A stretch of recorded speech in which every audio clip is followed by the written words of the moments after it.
Chapitre 2. Introduction diverse. Il suffit de dire la vérité pour être haï. Jésus dit: Mon regard avait lu dans le cœur de Judas Iscariote. Personne ne doit penser que la sagesse de Dieu n'a pas été capable de comprendre ce cœur. Mais, comme je l'ai dit à ma mère, il le fallait. Malheur à lui d'avoir été le traître. Mais un traître il le fallait, plein de duplicité, d'astuce, avide, luxurieux, voleur et intelligent, et cultivé, plus que la masse des gens. Il avait su s'imposer à tous. Audacieux, il m'aplanissait le chemin même s'il était difficile. Il aimait surtout sortir du rang et faire valoir sa place de confiance auprès de moi. Sa serviabilité ne venait pas de la charité, mais il était uniquement ce que vous appelleriez un faiseur. Cela lui permettait de garder la bourse et d'approcher des femmes, deux choses qu'avec la troisième, sa charge humaine, il aimait effrénément.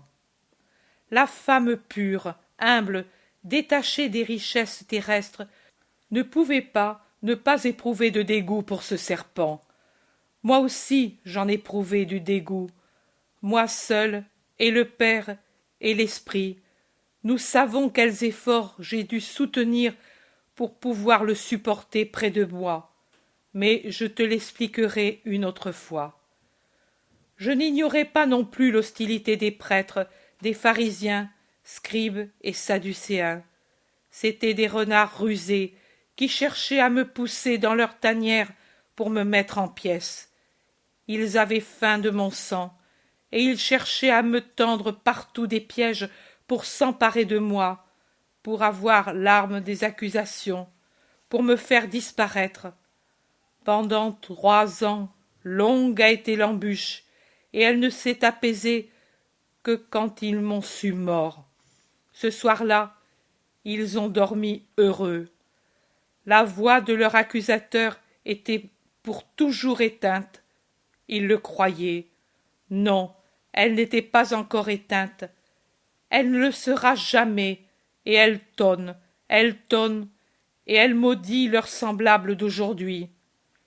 Que de douleur eut ma mère à cause d'eux, et cette douleur, moi, je ne l'oublie pas.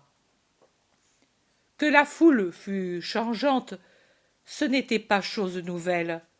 C'est le fauve qui lèche la main du dompteur, s'il est armé de la cravache ou s'il lui offre un morceau de viande pour calmer sa faim. Mais il suffit que le dompteur tombe et ne puisse pas se servir de la cravache, ou bien n'ait plus de proie pour le rassasier, pour qu'il se jette sur lui et le mette en pièces. Il suffit de dire la vérité et d'être bon pour être haï par la foule après le premier moment d'enthousiasme. La vérité est reproche et avertissement. La bonté dépouille de la cravache et fait que ceux qui ne sont pas bons ne craignent plus.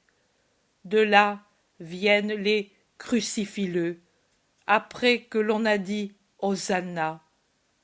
Ma vie de maître est pleine de ces deux voix, et la dernière a été crucifie-le. L'Hosanna est comme la respiration du chanteur, afin d'avoir du souffle pour monter à l'aigu. Marie, le soir du vendredi saint, a entendu de nouveau en elle tous les hosannas mensongers, devenus des cris de mort pour son enfant, et elle en est restée brisée. Cela aussi, je ne l'oublie pas. L'humanité des apôtres, combien grande! Je portais sur mes bras, pour les élever vers le ciel, des blocs qu'attirait la terre. Même ceux qui ne se voyaient pas comme les ministres d'un roi terrestre, comme Judas l'Iscariote, ceux qui ne pensaient pas comme lui à monter à l'occasion à ma place sur le trône, étaient toujours cependant désireux de gloire. Un jour vint où même mon Jean et son frère désirèrent cette gloire qui vous éblouit comme un mirage, même dans les choses célestes. Ce n'est pas cela, l'aspiration sainte au paradis, que je veux que vous ayez. Cela, c'est un désir humain, que votre sainteté soit connue. Non cela seulement, mais aussi avidité de changeur, d'usurier, pour lequel vous prétendez, en échange d'un peu d'amour, avoir une place dans le ciel, à la droite de celui auquel je vous ai dit que vous devez donner tout vous-même. Non, fils, non.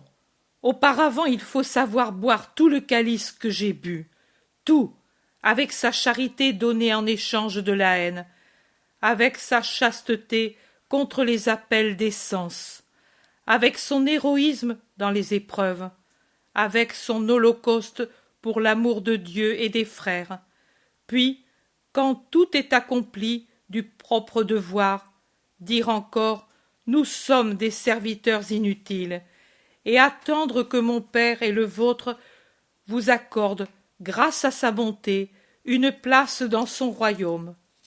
Il faut se dépouiller, comme tu as vu qu'on me dépouillait dans le prétoire, de tout ce qui est humain, en gardant seulement l'indispensable, qui est respect envers le don de Dieu qu'est la vie, et envers les frères, auxquels nous pouvons être utiles plutôt du ciel que sur la terre, et laissez que Dieu vous revête du vêtement immortel, purifié dans le sang de l'agneau. Je t'ai montré les douleurs préparatoires de la passion, les autres, je te les montrerai. Bien que ce soit toujours des douleurs, cela a été un repos pour ton âme de les contempler. Maintenant, cela suffit. Reste en paix, en paix, en paix.